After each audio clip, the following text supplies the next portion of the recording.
Welcome back. You're listening to Barely Sober News and Reviews. This is Throne Talk.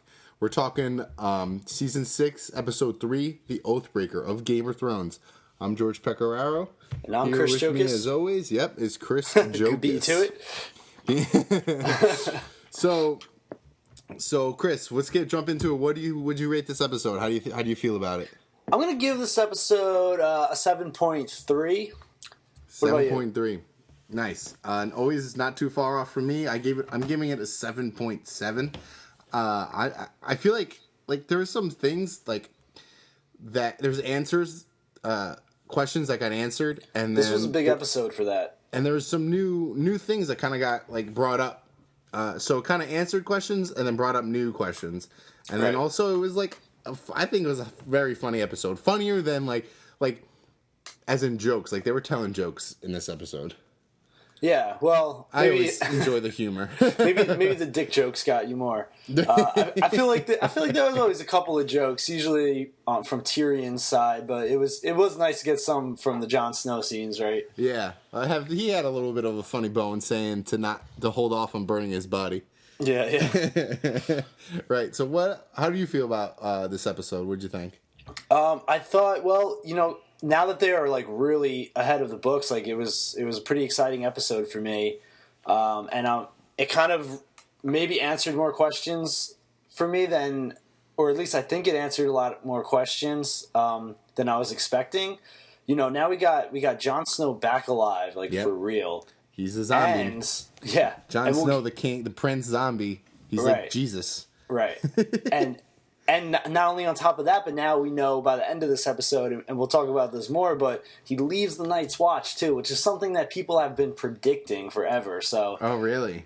Yeah, because now that he's the Oathbreaker, but not really, because the Night's Watch oath is something about I will guard this wall until I die or something. But technically, Jon Snow died, so he's not really breaking the Night's Watch oath. Right? He's kind of free to leave now. It is true. He even says his watch is end, and isn't it in that the oath that they take? Was it when they stay against the tree? It says I'll give my life until I die or something. Yeah, right. So he did right. So that's funny. Free. That's funny. That's the first thing he thinks when he wakes up. He's like, "Oh fuck yes, I can quit this shit. I'm going somewhere warm. I'm getting myself a Bahama Mama with a little umbrella in it. I'm going to Dorne and I'm going to meet some women." Yeah. So he I feel like he kind of was the most important and the most interesting thing going on in terms of he kind of did his last commands as the head of the Night's Watch, and then kind of just left, bailed on it and everything, which was such an awesome and haunting scene. I love that ending scene where he hangs all the I guess it was only 4 dudes, but the people that betrayed him. Right. Well, I think it was the 4 people that stabbed him. Is that who it is? Right. Well, I thought there was more, but there maybe was more around. But, But I think those are the 4 that really stabbed. I mean, I might have to go back and watch. And I'm glad Ollie died. For some reason, he bothered me. Yeah. Well, yeah, he bothered everyone. And Alistair Thorne got it too. Right. And that was creepy, man. How their faces, turned pretty much blue and instantly got. I guess that's kind of how it would be, especially in the cold weather, too. I guess so. I mean, it's isn't it part of it, cutting the blood to the rest of your body? Yeah, it's it's the noose around their necks cutting the blood to their head, and then I don't know if the cold weather has anything to do with it. I'm not an expert in hanging, but I haven't seen a hanging in a long time, so I just thought it was pretty intense. So so all the Jon Snow stuff was pretty cool. Yeah, it was hilarious. It was exciting. There was murder, and then all of a sudden he leaves. Where is he going? Where do you think he's going? I know. We'll have to see. Do you think he's going home? I would imagine that, he's been so torn about everything that's happened to his family and to Winterfell, and he hasn't been able to do anything about it because he's so, noble that he needs to keep to his oath. Now that he's leaving the Night's Watch, I mean, I don't know. What is he doing on his own? It's kind of hard to say. Maybe going after Ramsay. Yeah, but by himself? I mean, what is he going to do? Is he a ninja? I kind of think Melisandre and Davos is going to go with him. Yeah, for sure I would think that the wildlings and Davos and I mean pretty much everyone I think would kind of rally around him at this point. Also, don't forget that Sansa and what's her name? Right, I can't Bran. think of her name. Is going to see Bran is going to see. That's right. Jon. Yeah, that's true. So maybe they cross paths, or maybe like by the time I bet like Jon leaves and then they arrive or something. Or like that. you know what? I bet that's what happens. He's gonna be on his way out of Castle Black, and that's when Sansa is gonna arrive, and she's gonna tell him what Ramsay did to her, and how he's taken over Winterfell and this and that, and Yeah, and now Rickon is at Winterfell. Right, the youngest brother, which I thought the show completely forgot about. I always wondered if they were ever going to bring him back. Yeah, and now questions have been answered. And his direwolf is dead. He's back. He's through puberty. His direwolf's How many direwolves are left right now? Jon's and Bran's. And Bran's. But then remember, Arya in the first season let hers run Arya's off. is still alive somewhere. But who knows if they even bring that back. Like, that's just like the wolf's on her own. It might come back. I'm like, they make a point in the books to always keep like talking about it, so I have a feeling it will come back. Like when she comes back to Westeros, she'll probably come across it or something. Right. Maybe the wolf has been keeping like a distance and like keeping an eye on her or something. Well, they're like across the she's on another continent right now. So, it'll be interesting to see if they do what they do with the direwolves. There's some strong symbolism with the direwolves. Like, you know, they're connected to. I don't know if it's like their luck or their magic or something, but like Sansa's got killed early on. Well, what can Bran do again? Like, what's it called? They call it warging, but basically he can shapeshift into. Is it known that the Starks are wargers? They're known for things traditionally, like that? And I think Jon Snow has done it a couple of times with his wolf, but he kind of like realize it.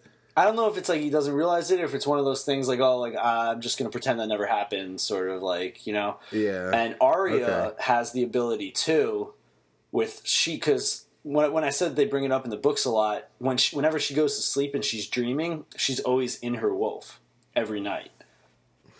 So there's got to be some sort of connection to it all. Yeah, there's something going on with the wolves that they're not saying. Yeah. So maybe it's a good chance Arya's wolf will come back. And usually when their wolves die, bad things start happening to them. I mean, Sansa's had it pretty shitty. Her wolf got killed early on, and Robb. After his wolf got killed, that's when he got killed. So So I wonder what's going to happen with Rickon. Yeah, really, like, what are they going to do with Rickon? I mean, Ramsay, do you think Ramsay is going to torture him or just keep him hold on hostage? I don't know. It's a good question. I mean, he's got the heir to Winterfell, essentially. Pretty much, yeah. So I don't know. And no one really knows that Bran's still alive. Right. But let's actually let's talk about Bran right now, because to me that was the other like big like eye opener part of the episode. Yeah, they kind of left a little mystery on him. Well, in a way and in a way no, because this is something that they've talked about through like season 1. This event at the Tower of Joy when Ned Stark fought all these Kingsguard and to save his sister. But I think now this kind of solidifies, just from what we saw, they didn't show it all yet, but I think this solidifies that R plus L equals J theory. You know what that is?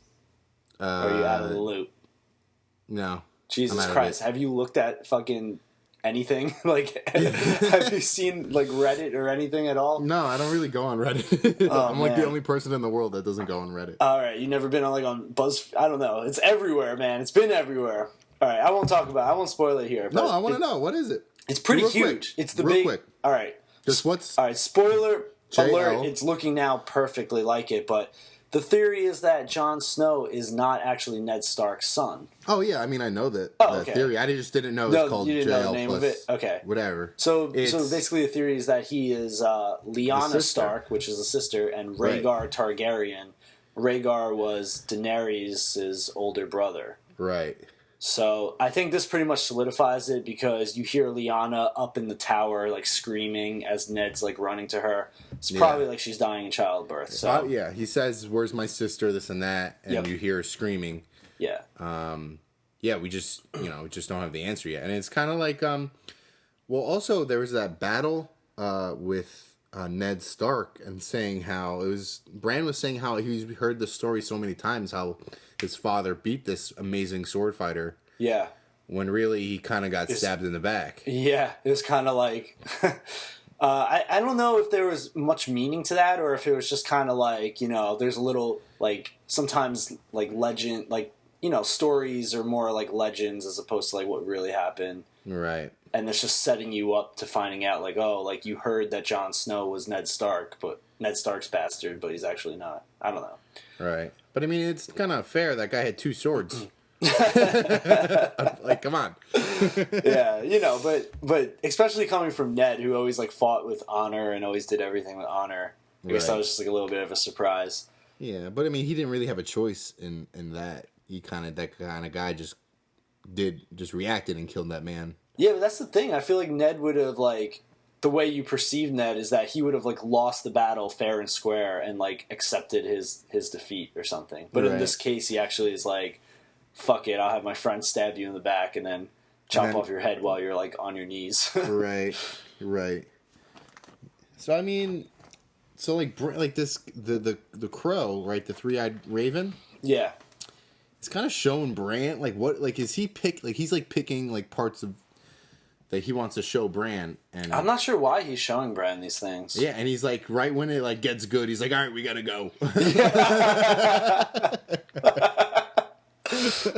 Like he's like, all right, like 3-eyed boner killer. Bran just gets so angry. Bran's like, what the shit, man? I'm gonna be stuck in a tree for the rest of my life. But yeah, I mean, it's like people get annoyed. I think with most fans are annoyed with Bran. Everyone's saying how boring Bran is. But I think that's turning around now that he's finally definitely. Yeah. It's kind of Bran's story's getting more like very interesting. I knew that Bran's story is like it's like super interesting. It's like their way to kind of like tell the story of the past about what really happened. Yeah, and I mean earlier on.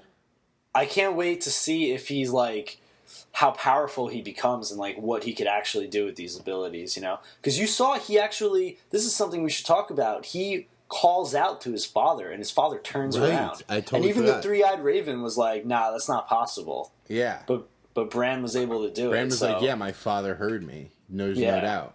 Which is crazy. It means he could potentially change the past or influence the past. Oh, snap. I didn't do that. And it's kind of hinting that he's maybe more powerful than the 3-eyed raven. So the tree bird man. Yeah. Man bear big. Who they recast this season too. I don't know if you realize that. They recasted him? No, I didn't. Yeah, now he's what's his name? Max von Sydow, who also was in Star Wars Force Awakens recently. Yeah. So the Bran stuff's cool. And I always knew it was going to get kind of cool, and I was like anticipating what's going to happen with it. But there were like 3 seasons of him just like walking through the woods with his stupid haircut. Was he walking or was he crawling and getting carried? Crawling. That's right. That's right. That's right. It's weird to see him walking now too. I mean, I think people say it's boring because Bran's like not. He's kind of just laying down the whole time and talking. Because all of Bran's scenes are just talking. Yeah. But his flashbacks are I really enjoy his flashbacks. So it must be crazy for the actor to have spent like so many years just like flopping around on the floor, and now he can finally stand up in these dream sequences. Yeah, he kind of. It's just like it's kind of weird when you see him on the ground because he really has struggled like just sitting there. But yeah, all right, let's go on. Like wait, I want to finish up with Recon. Like he's in Winterfell with Ramsay. I forgot where he was heading, or where he and the other woman were heading, and then they were got just captured. I think that they just wanted to split up because they knew that people were going to be after Bran and people were going to be after Rickon, and I guess their best idea was not to have them both in the same place. I guess that works. I mean, I guess I don't that think works. they had like a destination really. Do you think that Ramsay's going to torture them or not? Or they're just going to hold, like, I don't Ramsay's know. a crazy mofo, and he's kind of like unpredictable, I think. I feel like he's not going to torture him. I think he's going to use him more as a bargaining piece, and you don't want to have like your bargaining piece be, all mangled or whatever. Have no penis and stuff. So. All right, we'll see. Let's go on to one of the other Starks, Arya.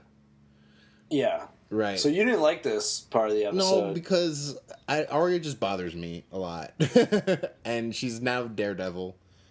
Yeah, she's full on Daredevil now. I really like this scene though. I thought that was cool the way they were like cutting between her fighting and getting fucked up, cutting between her talking about that kill list that she's had, because they kind of just dropped that kill list for a while. Yeah. So it was cool to bring it back and it's like remind us, oh yeah, like she made kind of like an oath to herself to kill Cersei, the Mountain. Jamie, I think too. I'm not sure if Jamie was on. I know he might have been, but I know it was Cersei, the Mountain, and also Walder Frey, who is the guy that hosted the Red Wedding. Right. So yeah, it was cool to bring that back, and then you see her like getting better, and eventually, I guess she kind of fulfills her training as the blind girl and gets her eyes back. Right. I mean, do you think? Okay, she's a good fighter when she's blind, but now that she sees, maybe everything goes out. She can't even fight anymore. No, I don't think that's the point. Well, wait, I can see now. I totally forgot everything. But yeah, like I don't know. So I guess she's back in the was it the faceless, no man cult? Yeah, the faceless man. Faceless man. Right. And is she like done with her training? You think, or she's still got ways to go? Is she gonna start killing people again? I think she's gonna get another mission soon. Yeah. I think she's like completed another section of her training, and now they're going to give her another mission. I don't think it's going to be like a big mission yet. I think it's going to be another. I don't know. I don't think they're sending her back to Westeros yet. No. So we'll have to wait for that. See. But okay, well, so she's got Cersei on her list. Maybe Jaime. They're kind of like. Yeah. I feel like Cersei and Jaime are kind of turning good. They're just making you think that way. You think so? You think they're still evil? Just like they want to control the crown? And it's just it's manipulating the viewers watching because everyone hates the faith so much. Like the religious group that's been doing all this shit. Whatever. High Sparrow and all that.